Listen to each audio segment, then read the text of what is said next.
Doctor Who The Space Museum, the 15th story of the first Doctor, is written by Glyn Jones and starring William Hartnell, William Russell, Jacqueline Hill and Maureen O'Brien. So yeah, we got a bit of a story arc with 2 stories about the Daleks creating time machine, which is amazing. In episode 1, The Space Museum, the Doctor and his companions sort of freeze, which is the ending from the Crusade, and the TARDIS lands near the Space Museum in the planet Xeros. The Doctor and his companions are ended back in their old clothes, the ones they typically wear.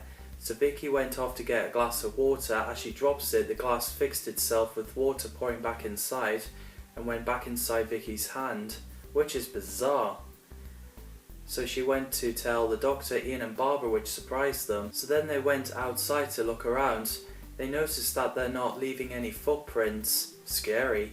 So they go inside the museum and Vicky's sneeze reveals that both races, Morlocks and Xerons, can't hear them or even see them either. So they had a look at the stuff in the museum, including a Dalek, where Vicky somehow thinks that Dalek looks friendly. Vicky notices as she touches an object, her arm goes through it. As they found the TARDIS, the Doctor managed to walk through it like it's hologram, which is crazy. So then they discovered themselves in a glass case and thinking that's their possible future. So we get a scary moment. The Morlocks have discovered the TARDIS outside, the footprints appeared on the ground, the Doctor and his companions in the glass case disappeared.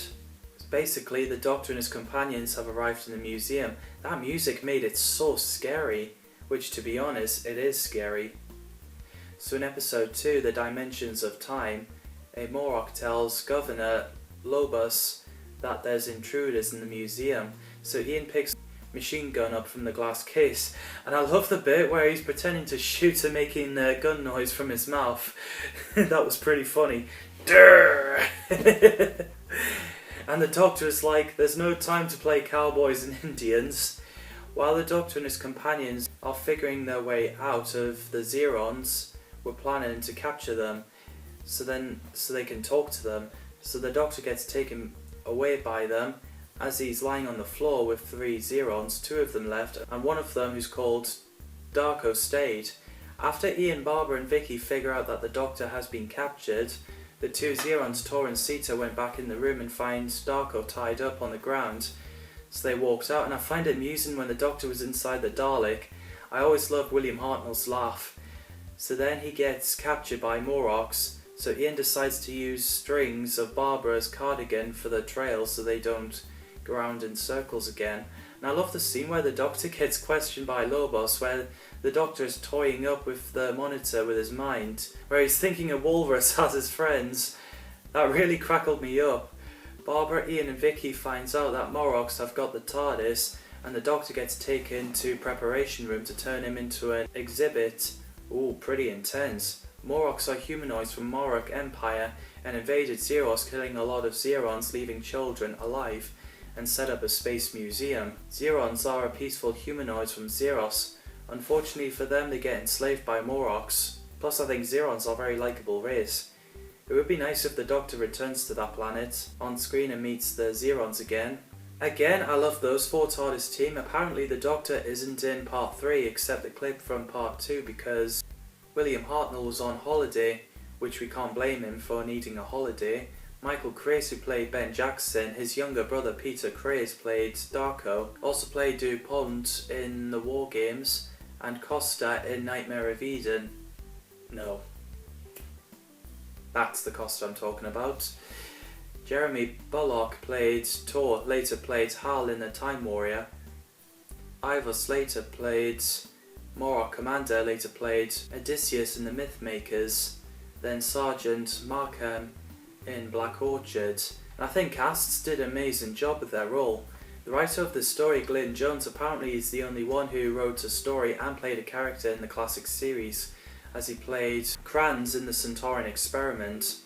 I love the music in this, it's well done, it makes it more scary, and it's done by stock music, which is cool. The sets and effects are well done for a low budget series. It's absolutely timeless. So episode 3, The Search. After the Doctor gets taken to preparation room, 4 Xerons were looking at the TARDIS, but Morlock told them to leave it alone.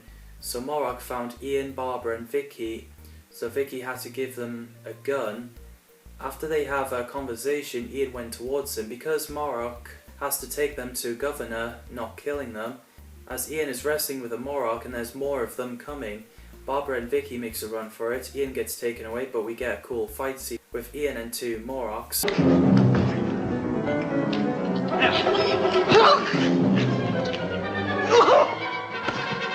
William Russell did it so well.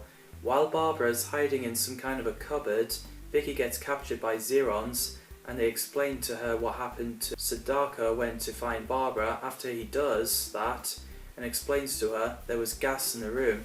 As Vicky discusses with two Zerons while having a coffee about getting the guns, Ian managed to get hold of a Morlock and took the gun off him and ordered him to get to the doctor. Meanwhile, as the machine requires an honest answer to get the guns, Vicky manages to wire the machine. It asked for her name, so she said Vicky, and asked for what the guns are for, and she said Revolution. So the door opens and Zerons are happy to get the guns ready for battle. So Ian brought a guard into Governor's office, so he held Lobos at gunpoint to get him into the preparation room, and he finds the doctor in there. Episode 4, the final phase. Ian gets Lobos to stop the machine and got the doctor out as he was unsure if he changed the future. So then there's three Morlocks sneaking behind and one of them knocked Ian out. Meanwhile, Barbara and Darko were getting through the gassy room. So Barbara and Darko reunite with Vicky and Sita, talking about the revolution and hoping they will find the doctor and Ian. Morlocks came and shot Sita and knocked Darko out, which I wasn't expecting that. So the TARDIS team were imprisoned in preparation room. Ian smashed a machine with his foot and they're discussing about their future. So after the great battle, Zerons have won and dismantled the museum. The TARDIS team are back at the TARDIS. The Doctor took a space-time visualizer as a souvenir into the TARDIS, so they said goodbye and TARDIS dematerialized. We get an incredible ending where on Skaro, the Daleks have detected that the TARDIS has left Zeros and they're planning to have their own time machine, so they get to exterminate them. This is pretty intense. So yeah, I really love this story, absolutely classic. It's really ahead of its time. What do you think of this story? Let me know in the comments down below. As always, thanks for watching and see you in the next video.